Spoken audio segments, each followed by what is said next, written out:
How much time you want to give me, madam? 12 minutes. 12 minutes. 5 minutes. 12 minutes. 12. 12, Bara. Thank you very much, ma'am. Whatever it is, you have the time. Ma'am, get up to speak on this 75 years. Everybody knows we have really done, we have achieved great strides of progress during this period. There is no doubt about it. I don't want to politicalize the entire thing.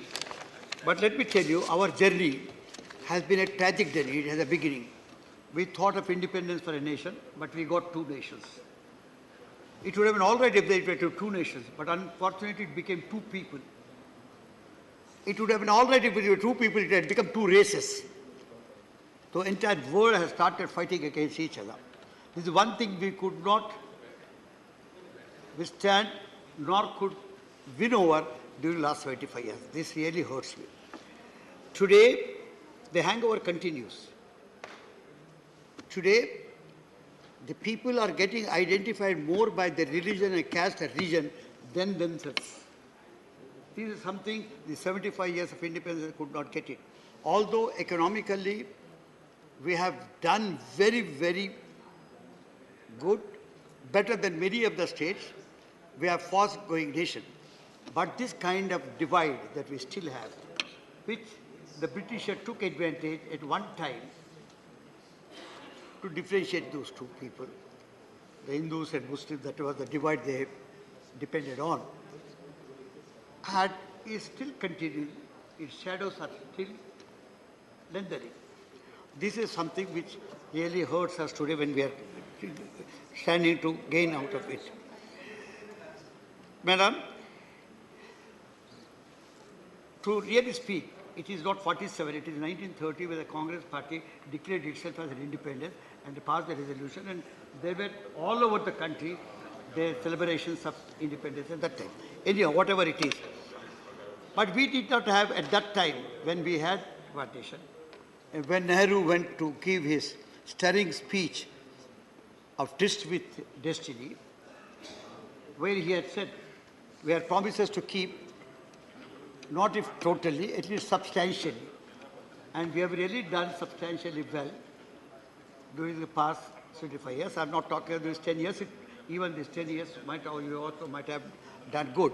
This morning we were hearing a statement made by the chairman, a resolution, I don't know in what kind it came, but it did come. It spoke very well. The wording was good. I only hope that we followed it in our country to give rise to the people's voice as you want to do it internationally, when you want all the 125 countries to do it. This should have been really good, ma'am. That is the feeling one carries along. Madam, when we think of Nehru's speech, there is some guffe in that. Nehru, after the speech, went to give his list of ministers to Governor General. You know, he went and gave an envelope, an empty envelope. There was no paper at all inside. There were no names of the ministers. It was only before 15 minutes before the real swearing in that they found the paper and found. Why I'm mentioning this is, please look at the kind of polity we had at that time. It might be Gandhiji who said, we got independence for the nation, not to the Congress. We had in that cabinet, we had people who were adversarially opposed to Congress. Absolutely, who had aversion. Who did not participate in the freedom struggle at all, 3 of them. But yet, Nehru did not have any scruples, any reservations in including them. I'm taking Ambedkar or Shyam Prasad Mukherjee, who were against Congress and who were against the movement. They were supporting the rulers at that particular time. I'm not trying to please diminish or dilute the importance, but I'm telling you the kind of mind we had, the broad mind that time government had. It wanted to take all people, it wanted to be inclusive. That, as I said, is being lost today. In the name of, you call Hindutva, whatever it is, today majoritarianism has come as a mass mobilization movement, which is wrong. we have never thought of majoritism of Hindus. We knew it had 82% of people, but today it has become a mass movement. That also is something which we must still fight over. So, as I said, it was Sen who said, Amrita Sen who said, Hindutva movement that seeks to convert the religion of the majority in an identity of mass mobilization.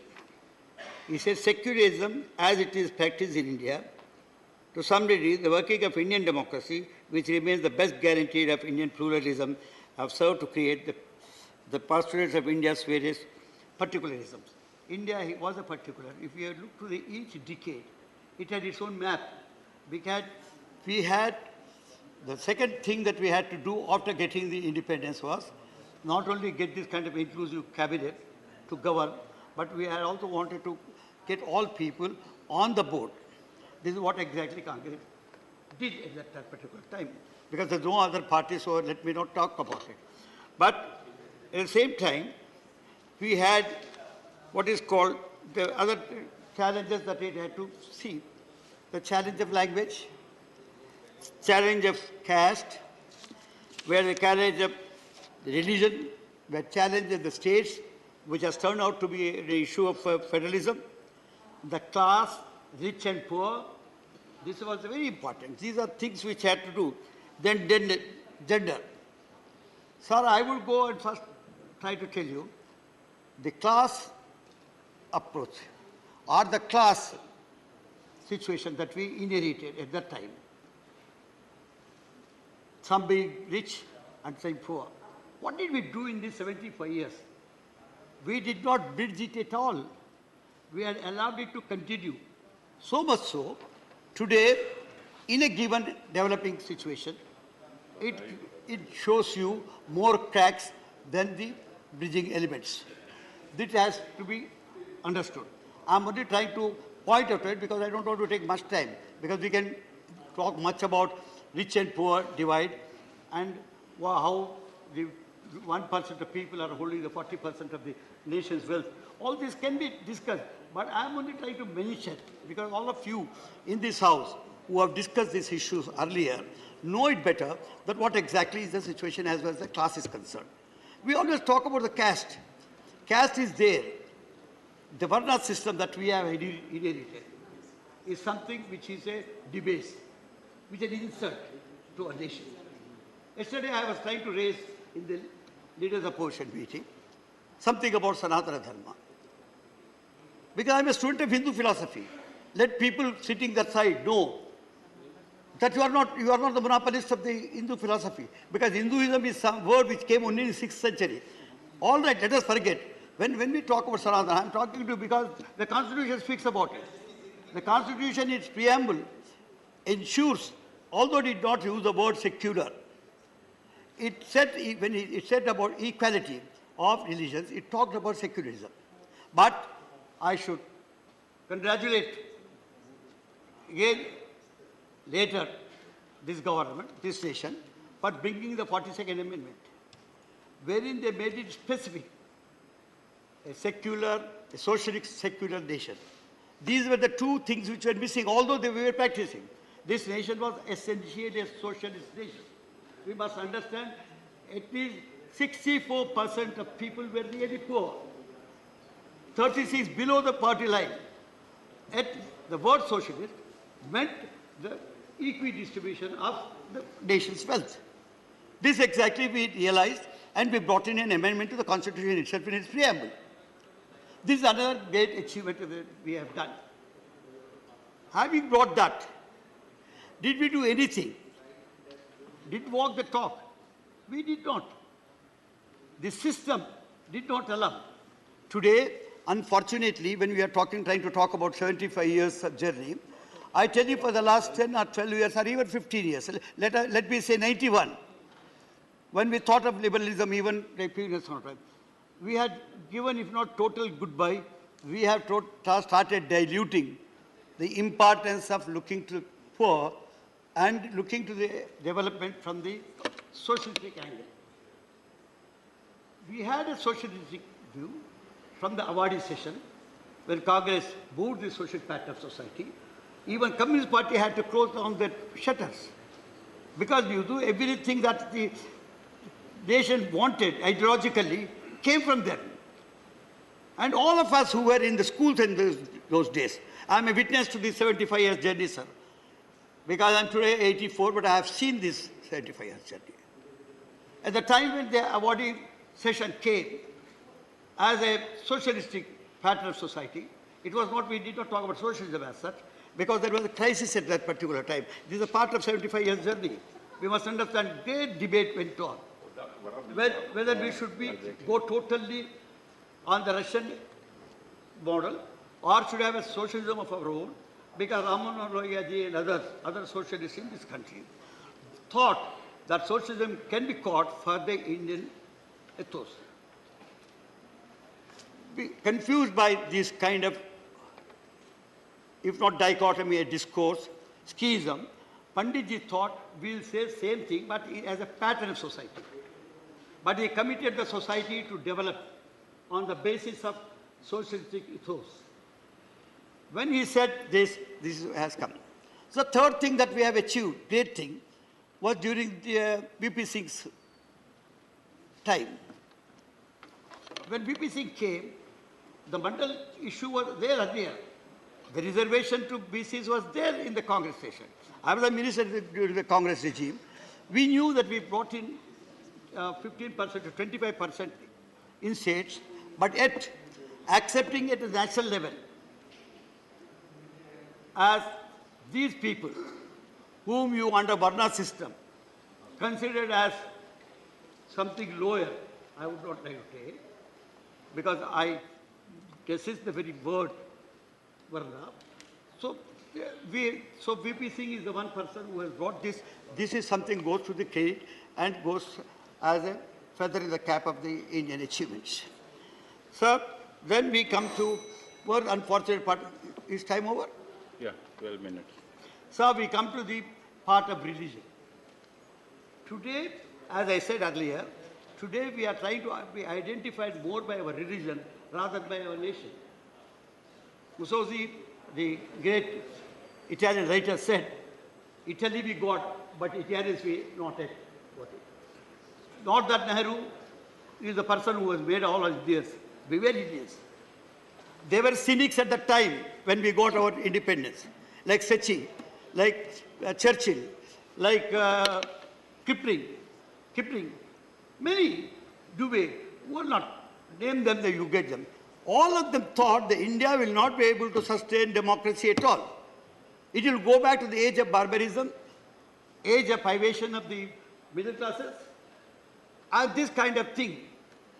But India not only sustained, not only democracy lived, but lived so well that other nations are looking to us for democracy. It is because we had a democratic tradition from the millennia. In Maurya's time, we had done the republics, something like 260 republics in the Mauryan Empire. What we talk today as caste was a jati at that time. We had something like 3,000 jatis at that time. But there was no kind of clash as we find today. This is how we have not been able to manage. This is a recent phenomenon. Let me also tell you. We had real communal tension, we had a communal violence, but at present it has become some kind of pride. As I said, majoritism has become an issue for mass movement, mass mobilization. So once it comes, please conclude. It really troubles you most.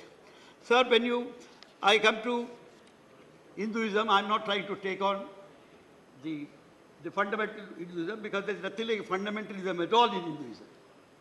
Take it from me. Hinduism is a way of life. Anything that transcends time and space is called truth. What you say today, if after 100 years people believe the same thing, and anywhere else in the world is the same thing, it remains a truth. That is, Gandhi reduced very aspect of God as a concept and said truth is God. This is what Hinduism is all about. It is only not because I should believe in Rama or I should believe in Krishna. Just now, the DMK, ADMK man was telling me, in Madras we had a movement, we totally opposed it. Today we have people who don't believe. You have, if Hinduism is all that big, there wouldn't have been the need for Judaism. If Judaism is all that big, there wouldn't have been a need for Christianity. If Christianity is all that big, there wouldn't have been a need for the Islam. If Islam is all that big, there wouldn't have been a need for the Sikhism. So all this come time and space taking. They included truth. That is what exactly Hinduism has done. I consider this as one of the greatest thought processes. Hinduism is one of the great thought processes which takes everybody to it. I am a Charvaka in Please if I conclude. believe in God, I am a Hindu, sir. Your time is If over. I don't believe in God, I am Charvaka, sir. I am a Hindu, sir. If I believe in somebody who religion is good, I am a Buddha, I am a Hindu, sir. If I am Jaina, all of you are the Buddha, sir. Karnataka, yesterday I was telling the leaders of opposition, they have got their funds. They don't believe in God, they believe in Shiva, they believe in... So what is Hinduism? It is self-realization. So let us all believe that. Let not the Prime Minister of the day say that all Sanatanis should unite, as if it is a war crime. I think, at this age, this is not something which is good to come from a people, because we accept all religion. Yesterday, Mr. Chidambaram was saying something, last word, sir. Mr. Chidambaram was saying, he was quoting Madhavacharya, 16th century saint, Indian saint. When he said, Sarva Dharma Samahava, so same thing, it is quoting Madhava or other saints.